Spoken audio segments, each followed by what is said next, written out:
Colonel James Tod की प्रथम भाग में दी गई पुस्तक की प्रस्तावना। हिंदुस्तान में ऐतिहासिक साहित्य के नितान अभाव से यूरोप में काफ़ी निराशा छाई हुई है। उसी समय सर विलियम जोन्स ने संस्कृत साहित्य के विशाल खानों की खुदाई प्रारंभ की। इससे विश्व के विद्वानों को, इतिहासकारों की बड़ी आशाएं जगी, क्योंकि उन्हें लगा कि नवीन स्रोत के प्रभुत्व ऐतिहासिक सामग्री उपलब्ध हो सकेगी।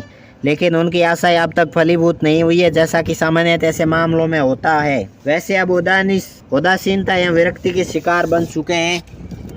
अब सामान्य लोगों की यह धारणा बन चुकी कि भारत का कोई राष्ट्रीय इतिहास नहीं है। एक फ्रांसीसी प्राच्यवेत्ता ने प्रश्न उठाया है कि जिसका हम विरोध करना चाहते हैं, वह अबुल फजल ने जो हिंदुओं का प्राचीन इतिहास लिखा है, उसका प्रमाणिक सामग्री उसे कहाँ से उपलब्ध हुई थी। राजतरंगिणी का अनुवाद प्रस्तुत करने में श्रीमान विल्सन ने ऐसे प्रश्नों का निवारण किया।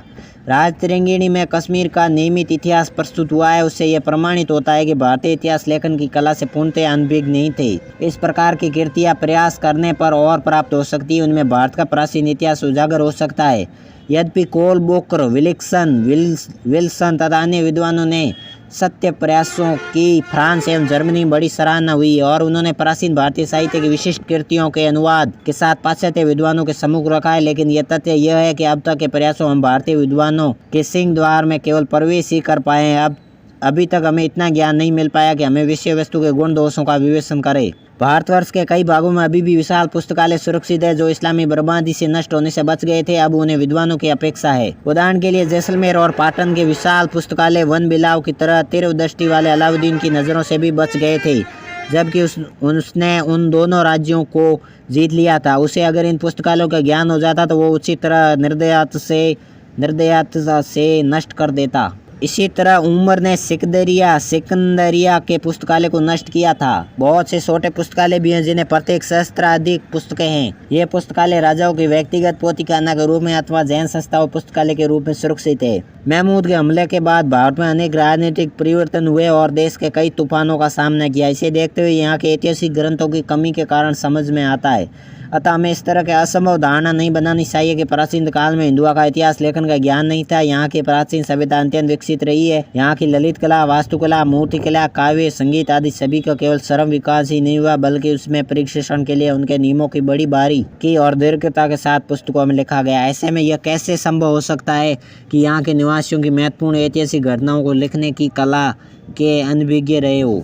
हस्तिनापुर, इंद्रप्रस्थ, अहिलवाड़ा और सोमनाथ जैसे नगर, दिल्ली और चित्तौड़ के विजय स्तंभ, आबू एवं गिरनार के मंदिर, एलिफेंटा एलोरा के गुफा मंदिर यहाँ के प्राचीन इतिहास के प्रेषक रहे हैं। हम ऐसी कल्पना नहीं कर सकते जब इनका निर्माण हुआ तब यहाँ के योगी इतिहासकारों का अभाव था। लेकिन यह भी कौतुक का विषय है कि महाभारत के युद्ध से लेकर सिकंदर महान के आक्रमण तक की अवधि का अथवा सिकंदर के आक्रमण के पश्चात गजनी के महमूद हमलों तक की अवधि के इतिहास का एक अनुच्छेद भी कहीं ऐसा नहीं मिल पाता जिससे कि पाश्चात्य विद्वानों का कौतूहल शांत हो सके। दिल्ली के अंतिम हिंदू सम्राट पृथ्वीराज चौहान इतिहास उनके चारणबंदी चंद्रबंदाई द्वारा लिखित है और वह वीर से परिपूर्ण है। इस कृति को पढ़ने में यह अनुमान होता है कि इस प्रकार और भी कृतियाँ होगी और उनका संबंध मध्यकाल के महमूद और शिहाबुद्दीन के आक्रमणों से रहा होगा, लेकिन उन पुस्तकालयों का अस्तित्व इस समय अज्ञात है।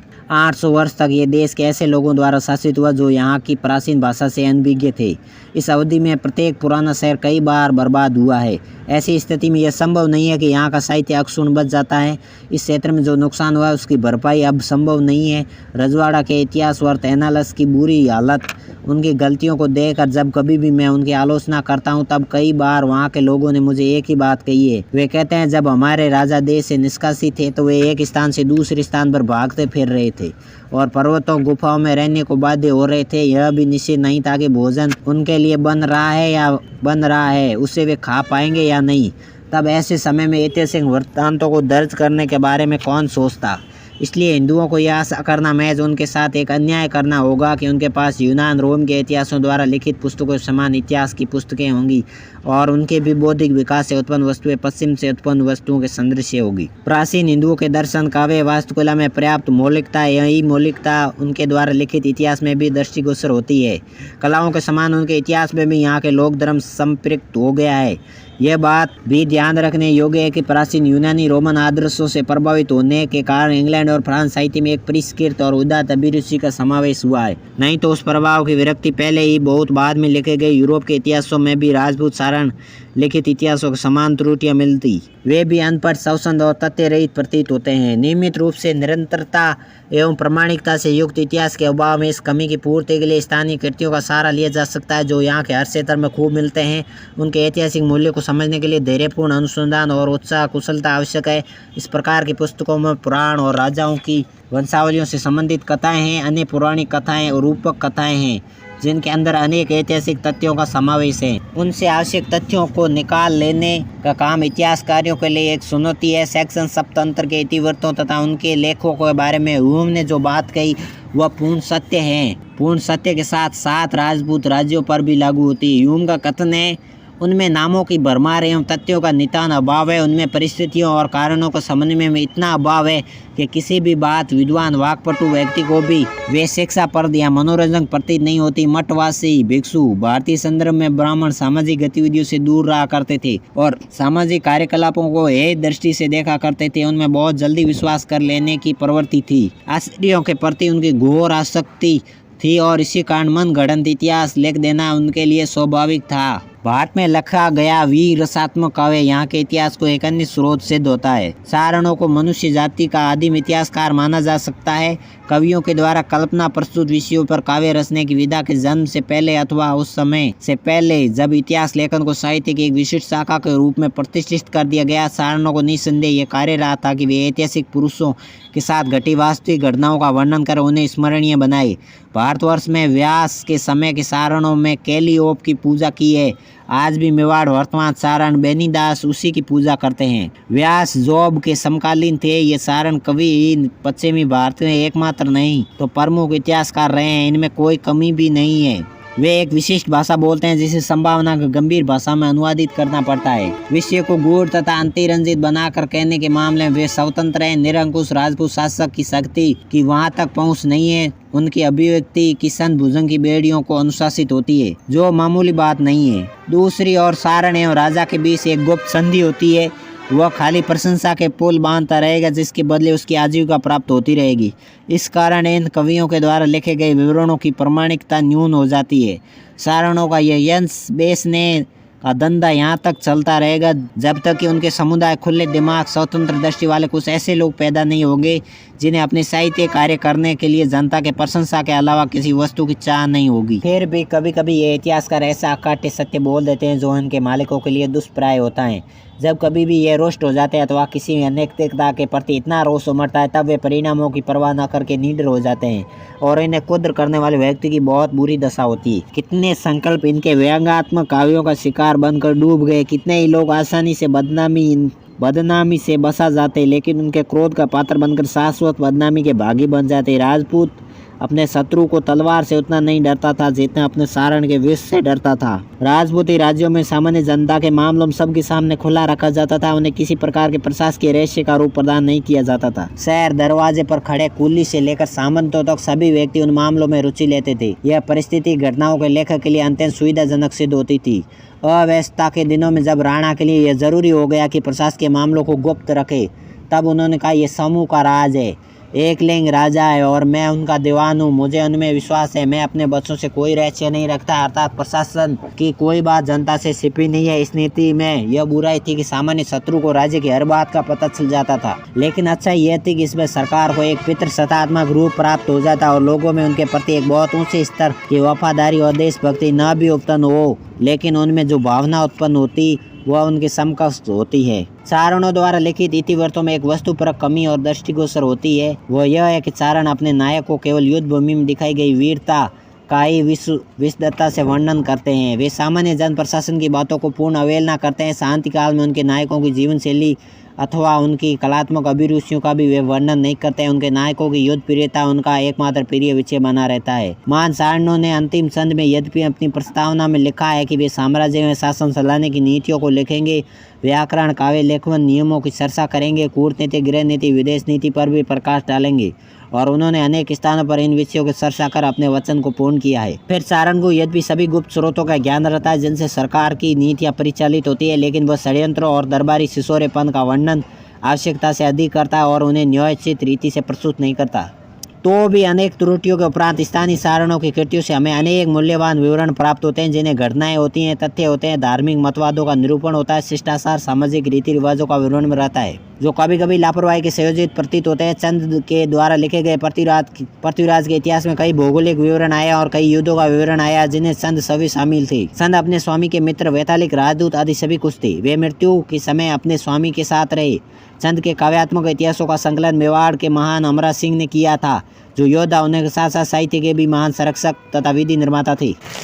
ऐतिहासिक विवरणों का दूसरा प्रकार है जो ब्राह्मणों के द्वारा दिए गए मिंद्रों आदि के दान पात्र हैं, उनके मर्मत आदि के पात्र हैं। इनमें ऐतिहासिक तिथि विषयक अनेक तथ्यों का ज्ञान होता है और प्राचीन पौराणिक कथाओं से तीर्थ यात्रा के स्थान तथा अन्य धार्मिक स्थानों के बारे में अपवित्रकारी घटनाओं, अंधविश्वासों आदि का पता चलता है। स्थानीय उत्सव एवं रीति रिवाजों का भी ज्ञान होता है। जैनियों के विवाद से ऐतिहासिक सूचनाएं प्राप्त होती है, खासकर चालुक्य वंश के द्वारा शासित गुजरात और नहरवाला के बारे में। उनके प्राचीन विज्ञान के बारे में भी जानकारी रहती है। भारतीय इतिहास में पैदा होने वाले अंतरालों को भरने में इनकी सहायता लाभदायक सिद्ध हो सकती है। ब्राह्मणों का महत्व यहाँ के लोगों को अज्ञान के कारण ही बढ़ा है। ऐसा लगता है कि प्राचीन मिस्र भारत के शासक वर्ग महंत वर्ग के बीच एक समझौता हुआ है, जिसका उद्देश्य सामान्य जनता को अंधकार में रखकर उन पर शासन करना है। इस प्रकार के ऐतिहासिक अभिलेख जिनमें भौगोलिक एवं ऐतिहासिक सूचनाओं का सम्मिश्रण रहता है, राजशाह या राजाओं को काव्यात्मक इतिहास, स्थानीय पुराण एवं धार्मिक टिप्पणियों एवं पारस्परिक गीत, चट्टानों पर खोदे गए शिलालेख, सिक्के, ताम्रपत्रों के उत्कीर्ण अनुदान, स्थानीय प्रशासकों का पर्याप्त संकेत मिलता है। आदि सामग्रियों को देखकर मैंने अनुभव किया कि इतिहासकारों के लिए सबका प्रभुत्व महत्व है। इनमें मिलने वाले तथ्यों का मिलान इस्लामी तथा अन्य इतिहासकारों के द्वारा दिए गए विवरण से हो सकता है। इस रोचक देश के साथ मेरी सरकारी संबंध के पारंपरिक समय से ही मैंने ऐतिहासिक सामग्रियों की खोज तथा उनके संकलन का कार्य शुरू किया था। मेरा उद्देश्य यहाँ के निवासियों के विषय में यूरोपवासियों की कुछ जानकारी प्रदान करना था, क्योंकि इस विषय में कुछ भी नहीं जानते। मुझे यह भी विश्वास था कि इंग्लैंड के साथ भारतीय राजनीतिक गठबंधन दोनों ही लाभान्वित हो सकते हैं। मैंने अध्ययन की जिस सूक्ष्म प्रक्रिया का अनुसरण किया उसे यहाँ विस्तार से लिखना पाठक के लिए उबाऊ सिद्ध हो सकता है। राजपूत के इतिहास के बिखरे सूत्रों को इकट्ठा कर मैंने उन जिस तरह संयोजित किया है उसे पाठक इस पुस्तक में देख सकते हैं। मैंने सबसे पहले पुराणों में दिए गए पवित्र वंशावली को देखा, महाभारत की परीक्षा की, चंद की कविताओं को पढ़ा, हिंसियों का इतिहास, कोटा बूंदी हाड़ा राजपूतों के इतिहास को भी पढ़ा जो चारणों द्वारा लिखी थे। आमेर के राजा जय सिंह ने अपने वंश का इतिहास लिखा था, जिसकी एक प्रति मुझे मिल गई। जय सिंह ने अपने युग के विज्ञान महानतम संरक्षकों में से एक थे। मेरे पास ये विश्वास करने का कारण है कि आमेर के पुस्तकालय में महत्वपूर्ण ऐतिहासिक सामग्री थी, जिसे पिछले राजा ने एक वेश्या को राज्य पुस्तकालय का हिस्सा देने के चक्कर में नष्ट करवा दिया। और भी महत्वपूर्ण ऐतिहासिक सामग्री थी जिसे पिछले राजा ने एक वेश्या को राज्य और पुस्तकालय का हिस्सा देने के चक्कर में नष्ट करवा दिया। नहीं तो जयपुर के पोथीखाना का कलेक्शन पुस्तक संग्रह राजस्थान सर्वश्रेष्ठ पुस्तक संग्रह था। तिमूर खानदान के कुछ शासकों के संदर्भ से जय सिंह भी अपने पास एक डायरी रखते थे, जिसका नाम कल्पद्रुम रखा। जय सिंह रोज उसमें महत्वपूर्ण घटनाओं को लिख लेते थे। इतने महत्वपूर्ण व्यक्ति के द्वारा इतने महत्वपूर्ण समय में लिखी गई डायरी का इतिहास बहुत महत्व होता है। दतिया के राजा उनके पूर्वज की लिखी एक पांडुलिपि प्राप्त हुई है, जिनके पूर्वज औरंगजेब की सेना में ख्याति प्राप्त अधिकारी थे। एवं उनकी लिखी हुई सामग्री में स्कॉट में दिए दक्षिण का इतिहास लिखने में बहुत सहायता प्राप्त हुई है। मैं 10 वर्ष तक अनुसंधान में लगा रहा और एक जैन विद्वान की सहायता से हर संभव स्थान पर ऐतिहासिक सामग्री खोज करता रहा। जहाँ भी राजपूतों के इतिहास, उनके रीति रिवाज, चरित्र के बारे में कुछ सूचना मिल पाती उसका मैंने संग्रह किया। मेरे जैन सहायक कई भाषाओं में प्राप्त उन सामग्री को परिचित भाषाओं में अनुवाद किया, जिनसे यहाँ लंबे समय तक रहने के कारण मेरा परिचय हो गया है और मैं आसानी से उन भाषाओं में वार्तालाप कर सकता हूँ। पर्याप्त आर्थिक व्यय और थकाने वाले परिश्रम के पश्चात उन्हें निरंतर प्रोत्साहन देते हुए मैंने इतनी सामग्री प्राप्त कर ली है, जिससे केवल राजपूतों का इतिहास ही नहीं बल्कि उनके धर्म के बारे में भी पर्याप्त जानकारी हस्तगत हो सकी। उनके लोकप्रिय मत, उनके तौर तरीके, व्यवहार का ज्ञान मुझे उनके राजाओं सामंतों से मिलने जुलने, उनके साथ रहने, उनके चारणों से बातचीत करने, उनकी परंपरागत कथाओं को सुनने से प्राप्त हुआ। चारणों की अन्योक्ति या रूपक कथाओं में उनके व्यवहार मान्यताओं का ज्ञान मिला। जैसे जैसे मेरी जिज्ञासा बढ़ती गई, मैंने नई सामग्री को अपने ज्ञान में परिवर्तित किया। मेरे लिए यह कार्य आनंददायी बन गया, यद्यपि कार्य बड़ा परिश्रम साध्य था। अंत में यह स्वास्थ्य अत्यंत खराब हो जाने के कारण मुझे लेखन का कार्य बंद करना पड़ा और घर लौटने की तैयारी करनी पड़ी।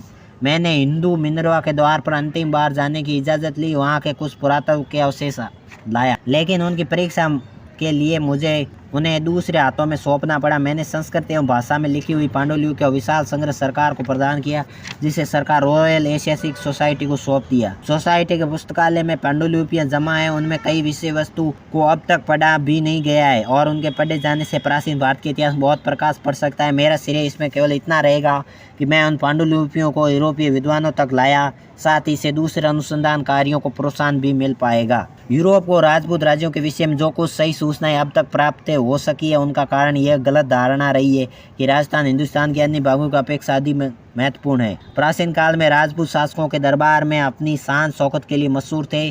सारणों ने अपनी अतिशयोक्ति से उनमें 4 चांद लगा दिया। उत्तरी भारत प्राचीन काल से समृद्ध रहा है। सिंधु नदी के दोनों किनारों प्रदेश डेरियस से सर्वाधिक समृद्ध शत्रुओं में से एक रहा था। सिंधु नदी के दोनों किनारों का प्रदेश डेरियस के सर्वाधिक समृद्ध शत्रुओं में से एक रहा था। यहाँ अनेक ऐसी घटनाएं घटी जिनमें इतिहास का निर्माण होता गया। राजस्थान का कोई छोटा से छोटा राज्य ऐसा नहीं था जिनका अथवा थर्मोपिली न हो, न कोई ऐसा नगर था जिसने अपना कोई लियोनिडास उपतन न किया हो। राजस्थान का कोई छोटे से छोटा राज्य भी ऐसा नहीं है जिसका अपना थर्मोपिली न हो, और कोई ऐसा नगर नहीं है जिसमें अपना कोई लियोनिडास उपतन न किया हो, लेकिन काल के आवरण में उन्हें छिपा दिया। इतिहास के जादुई कलम की आवश्यकता है जो अनंत प्रशंसनीय लोगों के समक्ष उजागर कर सके। सोमनाथ के डेल्फोस की बराबरी की थी और हिंद से आई हुई लूट को देखकर लीबिया के सुल्तान को ईर्ष्या हो गई थी।